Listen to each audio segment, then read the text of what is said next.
আসসালামু আলাইকুম, সবাইকে শুভ সকাল। আশা করি সবাই ভালো আছেন। আলহামদুলিল্লাহ আমরাও ভালো আছি। তো আজকে একটা সকাল শুরু হয়ে গেল কাজের মধ্যে দিয়ে।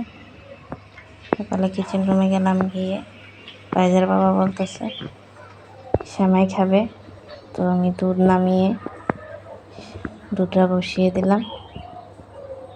কিচেন রুমে আজকে অনেক হাই পাতিল আছে, এগুলো ধুতে দেব। এর মধ্যে আমি অসুস্থ ছিলাম, রাত্রে মাথায় পানি দিছে, পলিথিনটা জ্বালানোর মধ্যে রেখে দিচ্ছি। তো এখন আমি সেমাইটা পাক করে নেব, যেহেতু পাইজার বাবা তারা আছে, তাড়াতাড়ি বের হয়ে যাবে। তো আমি সেমাইটা আগে পাক করে নিতেছি, সে মুড়ি দিয়ে খাবে। দুটো বলক আসার পরে আমি সেমাইটা দিয়ে ভালো করে নেড়ে ছেড়ে তুলে নেব। এই সময় বেশি জাল দিলে নরম হয়ে যায়, এটা খাইতে ভালো লাগে না। তো আমি দুইটা উতরা নিয়ে আসার পরে এটাকে তুলে নিলাম, নিয়ে ওদেরকে বেড়ে দিলাম। ফায়দা বাবা টেনশনে আছে, একটু বলতেছে কিছু ভালো লাগে না। নাস্তাটা দিয়ে দিলাম। আমাকে ফায়দা মুখ ধুয়ে আসছে, ব্রাশ করে আসছে। তো আমি বললাম ফায়দা তুমিও বসে দাও। তো তারা খাওয়া দাওয়া শেষ করে আমি টেবিল গুছাইয়ে দেখি খালাবন্ধি খাটের উপর কী জানি করতেছে। তো আমি এগুলো দেখা গুছাইয়া এখন আমি চলে গেলাম কিচেন রুমে রান্নার আয়োজন করার জন্য। করলা নিলাম, টমেটো নিলাম, কয়টা ডিম দিয়ে ভাজি করব। তো আমি এগুলো ফ্রিজ থেকে নামাই নিয়ে আসলাম, এখন করতে বসে গেলাম। টমেটোগুলো ধুইয়া কুইটা নিতেছি, যেহেতু টমেটো টক পাক করব।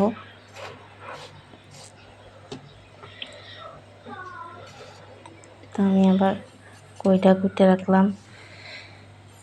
করলা,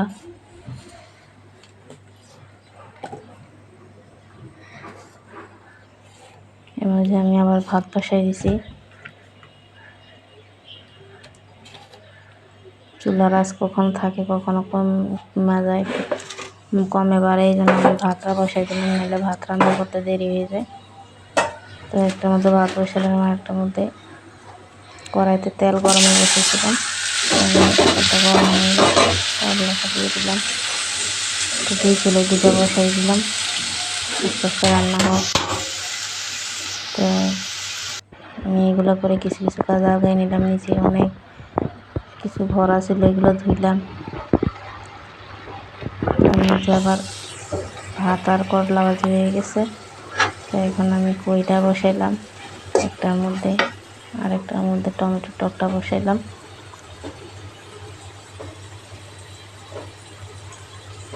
এগুলো রান্না বান্না এরা অনেক কাজ আছে, এগুলো গোসল দেবো। আমি আগে আচারের বয়মগুলা, আচার শেষ, আমি বয়মগুলো ধুয়ে রাখি।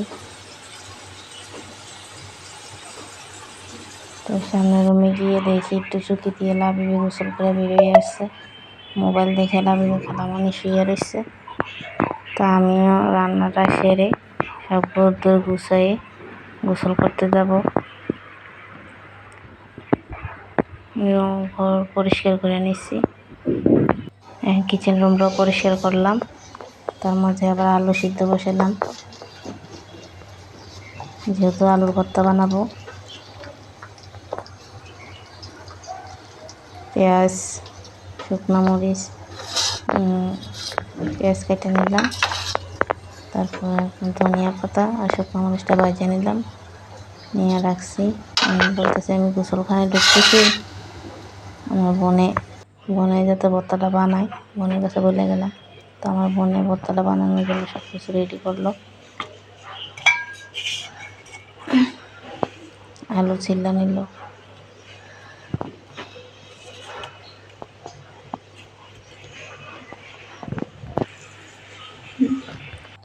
তো এগুলো ভালো করে মথে নিল। এখন পেঁয়াজ, শুকনো মরিচ, ধনিয়া পাতা দিয়ে ভালো করে এটা ভর্তাটা বানাই নিব। তো আজকে আমাদের দুপুরের খাওয়া দাওয়ার আয়োজন এটাই। তো আমাদের ভিডিওটি কেমন লাগলো সবাই কমেন্ট করে জানাবেন, আমাদের পাশে থাকবেন, আমাদের জন্য দোয়া করবেন, আমার চ্যানেলটা সাবস্ক্রাইব করবেন। সবাই ভালো থাকবেন, সুস্থ থাকবেন। আল্লাহ হাফেজ।